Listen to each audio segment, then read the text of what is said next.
Hello friends, स्वागत है एक बार फिर से आप सभी का हमारे चैनल एसएस क्लासेस पर।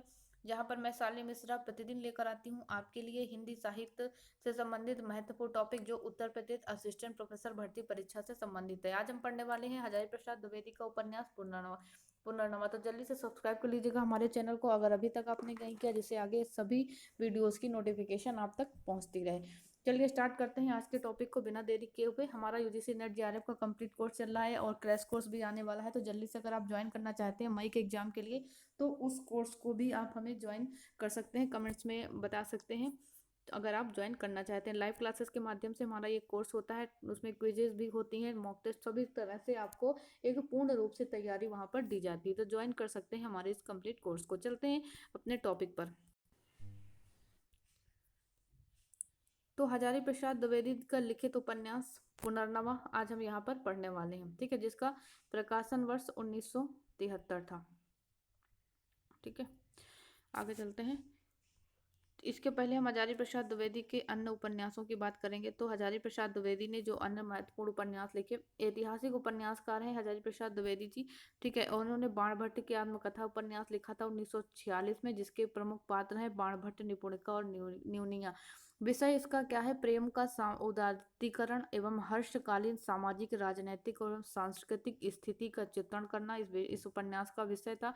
चारुचंद्र लेख उपन्यास इनका 1963 में आया, जो कि राजा सातवाहन और चंद्रलेखा जिसका विषय है। कहानी का 12वीं 13वीं शताब्दी के सांस्कृतिक एवं राजनीतिक स्थिति का चित्रण इस उपन्यास में मिलता है। पुनर्नवा उपन्यास जिसको हम यहाँ पर पढ़ने वाले हैं, जिसकी समीक्षा देखेंगे, 1973 में लिखा गया। लोरकायन एवं मृच्छकट्टिकम, ठीक है, इस पॉइंट को नोट डाउन कर लीजिएगा, परीक्षा की दृष्टि से महत्वपूर्ण है। लोरिकायन एवं मृच्छकटिकम, इसका मतलब आधार है। इस आधार पर यह लिखा गया। वर्ण व्यवस्था एवं नारी शोषण का चित्रण इस उपन्यास में मिलता है। अगर एक शब्द में इस उपन्यास की बात की जाए तो 1973 में लिखा गया था लोरिकायन और मृच्छकटिकम इसका आधार है, विषय वस्तु है, और वर्ण व्यवस्था एवं नारी शोषण का चित्रण इस उपन्यास में देखने को मिलता है। ठीक है, अनामदास का पोथा उपन्यास इन्होंने लिखा 1976 में। छंदोग्य एवं बृहदारण्य यानी उपनिषद के यानी को आधार बनाकर इन्होंने लिखा, जिसमें का विषय है औपनिषदिक युग के परिवेश एवं जीवन पद्धति का चित्रण करना। ठीक है, तो ये क्रम है इनके उपन्यासों का। पहले बाणभट्ट की आत्मकथा 1946, चारुचंद्र लेख 63, पुनर्नवा 73 और अनामदास का पोथा 1976 में इन्होंने ये महत्वपूर्ण उपन्यास हजारी प्रसाद द्विवेदी जी ने लिखा। अब बात करते हैं पुनर्नवा उपन्यास की। तो पुनर्नवा उपन्यास क्या है? चौथी शताब्दी की घटनाओं पर आधारित एक ऐतिहासिक उपन्यास है। ठीक है, लेखक जिन प्रश्नों को यहाँ उठाता गया वे चिरंतन प्रश्न हैं। ठीक है, इस उपन्यास के माध्यम से हजारी प्रसाद द्विवेदी ने जिन प्रश्नों को उठाने का प्रयास किया वे चिरंतन प्रश्न हैं। उनके प्रस्तुतिकरण निर्वाह में आचार्य द्विवेदी जी ने अत्यंत वैज्ञानिक और प्रगतिशील दृष्टिकोण का परिचय इस उपन्यास के माध्यम से दिया। पुनर्नवा ऐसे ही लोक अपवादों से दिग्भ्रांत चरित्रों की कहानी है। वस्तु स्थिति के कारण परंपरा को न समझकर वे समाज से ही नहीं अपने आप से भी पलायन करते हैं, यहाँ इसके जो चरित्र हैं। ठीक है, कर्तव्य कर्तव्य का बोध उन्हें नहीं रहता। सत्य की तह में जाकर जब वे उन अपवादों और स्थितियों के भ्रमजाल से मुक्त होते हैं, तभी अपने वास्तविक स्वरूप का परिचय उनको मिल पाता है। ठीक है, और नवीन शक्ति प्राप्त करके नए सिरे से जीवन संग्राम में प्रवृत्त होते हैं।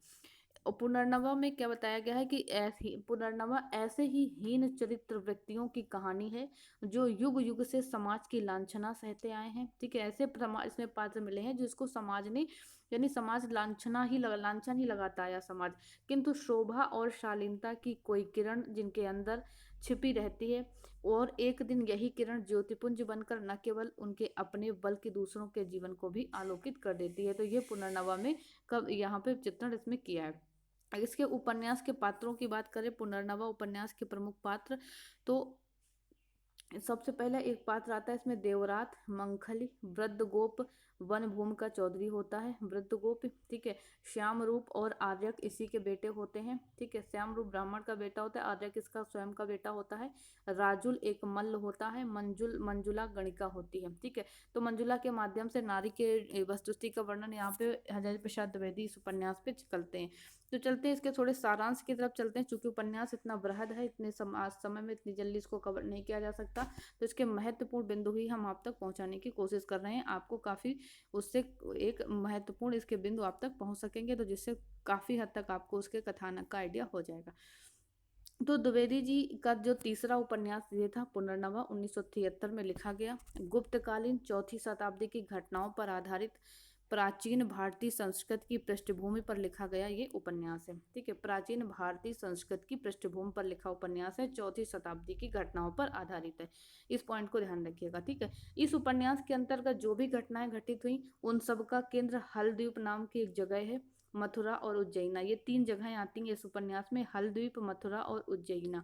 पुनर्नवा की घटना बासी को ताजा बना देने की है। मतलब पुनर्नवा की जो घटना है उपन्यास की, वो क्या है, बासी को ताजा बना देने की, अर्थात पुनर्नवा का तात्पर्य है पुनः नवीन, पुनः जीवन देने वाली, पुनः निर्माण का प्रतीक। ठीक है, पुनर्नवा का अर्थ क्या है, पुनः यानी नवीन जीवन देने वाली या पुनः निर्माण का प्रतीक है पुनर्नवा। देश को विदेशी आक्रमण से मुक्त करने का संकल्प प्रदान करने की प्रेरणा ये उपन्यास का मुख्य लक्ष्य है। यानी हजारी प्रसाद द्विवेदी का लक्ष्य था देश को विदेशी आक्रमण के से मुक्त करना। ठीक है, तो आगे आचार्य देवव्रत इस उपन्यास के एक आदर्श पात्र हैं। आचार्य देवव्रत होते हैं इस उपन्यास के आदर्श पात्रों में आते हैं। वे एक ऐतिहासिक पुरुष के रूप में व्यक्त हुए, जिन्होंने अपने आदर्श से उपन्यास के संपूर्ण कलेवर में नवीन शक्ति का संचरण कर दिया। उपन्यास के अंतर्गत प्रगतिशील दृष्टि के अनेक प्रसंगों का आगमन हुआ, जिससे आधुनिक युग के सत्य और प्रगतिशील दृष्टिकोण का सहज परिचय प्राप्त हो सका। इस तरह उपन्यास के नायक गोपाल आर्य का गणिका पुत्री मृणाल मंजरी के साथ विवाह करके घर बसाना आज की प्रगतिशील यानी कि दृष्टिकोण का परिचायक माना जा सकता है। क्योंकि एक गणिका थी मृणाल, जो भी पात्र का नाम बताया मृणाल मंजरी क्या थी, एक गणिका थी, गणिका की पुत्री थी, उसके साथ विवाह करके घर बसाना कहते हैं कि आज के समाज को स्वीकार नहीं, तो एक प्रगतिशील समाज का परिचय यहाँ पे दिया यहाँ पे हजारी प्रसाद द्विवेदी ने। और इसी प्रकार उपन्यास की जो चंद्रा नामक स्त्री, एक पात्र इसमें चंद्रा भी आता है, नोट कर लीजिएगा।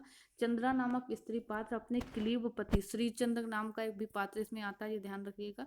ठीक है, तो पात्र किलीवपति श्रीचंद्र का अंधानुकरण करके गोपाल आर्य के प्रति समर्पित होकर उनके प्रत्येक दर्शन निष्ठा, देश निष्ठा के कार्यकलाप में यदि सक्रिय होती है तो निश्चित ही ये स्वाभाविक माना जा सकता है। मतलब एक पात्र यहाँ चंद्रा और आता है, एक जो हमने यहाँ नोट डाउन नहीं किया, तो चंद्रा नाम का पात्र है इसमें, और इसका पति होता है श्रीचंद्र। ठीक है, ये दो पात्र इसमें और नोट डाउन कर लीजिएगा। तो अंधानुकरण करके, ये अपने पति का अंधानुकरण करके जो गोपाल आर्यक होता है उसके प्रति समर्पित होकर प्रत्येक देश निष्ठा के कार्यकलाप में अगर सक्रिय होती है तो कहते हैं लेखक ने ये निश्चित ही एक उसकी लेखक एक स्वाभाविक प्रवृत्ति विकास स्वाभाविक माना जा सकता है। यहाँ एक तथ्य ये भी लेखक ने बताया कि काम जहाँ मनुष्यों को विकृति की ओर ले जा सकता है, वहीं यदि व्यक्ति को कहीं ना कहीं संतुष्टि प्रदान करके ऊपर उठने में समर्थ बनाता है तो ये निश्चय ही काम का उच्च स्वरूप माना जा सकता है। तो ये उपन्यास में लेखक ने बताने का प्रयास किया। ठीक है, आगे चलते हैं इस उपन्यास पे। तो पुनर्नवा में सामाजिक तत्व, न्याय व्यवस्था एवं निष्पक्षता के प्रमाण प्राप्त होते हैं। लोगों की विभिन्न उपासना पद्धतियों में आस्था होने पर भी किसी प्रकार की रूढ़िवादिता इस उपन्यास में लक्षित नहीं होती, अपितु क्या होता है, सर्वत्र सामान्य समन्वयात्मक दृष्टिकोण का आभास होता है। धर्म की दृष्टि में अनुचित कार्य करने वाला दंडनीय माना जाता है, चाहे वह राजा हो या प्रजा। ठीक है, उपन्यास में अनेक पात्रों के माध्यम से द्विवेदी जी ने ईश्वर उपासना के साथ साथ मानवता की उपासना करने को भी प्रेरित किया है। उनका ये संदेश है कि अगर ईश्वर की उपासना आप करते हैं तो मानवता की भी उपासना करने की कोशिश कीजिए। देवरात के भाव जब महात्मा या देश उद्धारक के रूप में यहाँ पर प्रतीत होते हैं तो वहाँ आभास हो जाता है कि धर्म की दृष्टि में अनुचित कार्य करने वाला दंडनीय माना जाता है, चाहे वह राजा हो या प्रजा। ठीक है, तो उपन्यास में अनेक पात्रों के माध्यम से यही बताने का प्रयास किया कि कैसे की मानवता की भी व्यक्ति को उपासना करनी चाहिए। तो देवरात के भाव जब महात्मा या उद्धारक के रूप में प्रतीत होते हैं वहां पर उपन्यासकार अपने आदर्श बिंदुओं में डूबा हुआ नजर आता है। यानी देवरात के माध्यम से लेखक ने आदर्शात्मक पहलू देवरात के माध्यम से प्रस्तुत किया। ठीक है, उसके बाद यहाँ पर अंत में देवरात का उज्जवल चरित्र, गोपाल आर्य का अत्याचार को मिटा देने का संकल्प, श्याम रूप का साहस, मृणाल मंजरी का नारी देवता का साक्षात रूप, चंद्रा की समर्पण वृत्ति। देखो इससे, इन सारी चीजों से हम इन पात्रों के चरित्र के बारे में जान सकते हैं कि किस कौन सा पात्र किस तरह से था, ठीक है। और चंद्रा का समर्पण वृत्ति उपन्यास को ऊंचे धरातल पर ले जाकर अतीत के वर्तमान एवं भविष्य की ओर संकेत करके मानवता के अविच्छिन्न प्रभाव को जोड़ती है और ऐतिहासिक एवं सांस्कृतिक प्रेरणा देती रहती है इस उपन्यास की कहानी, ठीक है। तो उपन्यास वस्तुतः क्या है, इतिहास की सत्य घटनाएं इसमें तो है ही, लेकिन आवश्यकता पड़ने पर लेखक ने यानी इतिहास के साथ साथ कल्पना का भी समावेशन इसमें किया है, ठीक है। तो कल्पना का आश्रय लेकर उसके बाद उन्होंने तत्कालीन जिस गुप्त सम्राट समुद्रगुप्त का इस उपन्यास में आगमन होता है, तो इस उपन्यास में कौन सा सम्राट आता है ये भी नाम ध्यान रखिएगा, समुद्रगुप्त का नाम आता है। वह निश्चित ही अपनी वीरता और देशभक्ति के कारण अनुकरणीय महापुरुष माना जा सकता है। और अंत में यही कह सकते हैं कि यह उपन्यास मानवीय जीवन की पुनर्व्याख्या को लेकर सामने आता है, ठीक है। तो ये था उपन्यास जो हजारी प्रसाद द्विवेदी का पुनर्नवा हमने यहाँ पर पढ़ा। तो आप हमारा complete course UGC net JRF के लिए ज्वाइन कर सकते हैं, जहां पर हमारे प्रतिदिन हमने बताया कि लाइव क्लासेस होती हैं, मॉक टेस्ट होता है, पीडीएफ नोट्स आपको मिलते हैं। इस नंबर पर आप मुझे कांटेक्ट कर सकते हैं। ये हमारा व्हाट्सएप ग्रुप है जिसको आप ज्वाइन कर सकते हैं, जिससे आपको जो भी पीडीएफ्स है वो आपको पीडीएफ भी मिल जाएंगे। टेलीग्राम चैनल फ्री नोट्स के लिए हमारा टेलीग्राम चैनल ज्वाइन कर सकते हैं, जो हिंदी साहित्य से संबंधित सभी तरह की परीक्षाओं के लिए महत्वपूर्ण होगा और बहुत सारे पीडीएफ नोट्स आपको वहाँ पर फ्री में ही मिलते हैं। तो ज्वाइन कीजिएगा जरूर इन सभी चैनल को। वीडियो को अधिक से अधिक शेयर कीजिएगा, लाइक कीजिएगा, ठीक है। कमेंट्स के माध्यम से अपनी राय भी बताइएगा, वीडियो कैसा लगा जरूर बताइएगा। अधिक से अधिक शेयर करना भी मत भूलिए। मिलते हैं कल एक महत्वपूर्ण और उपन्यास को लेकर। Thank you.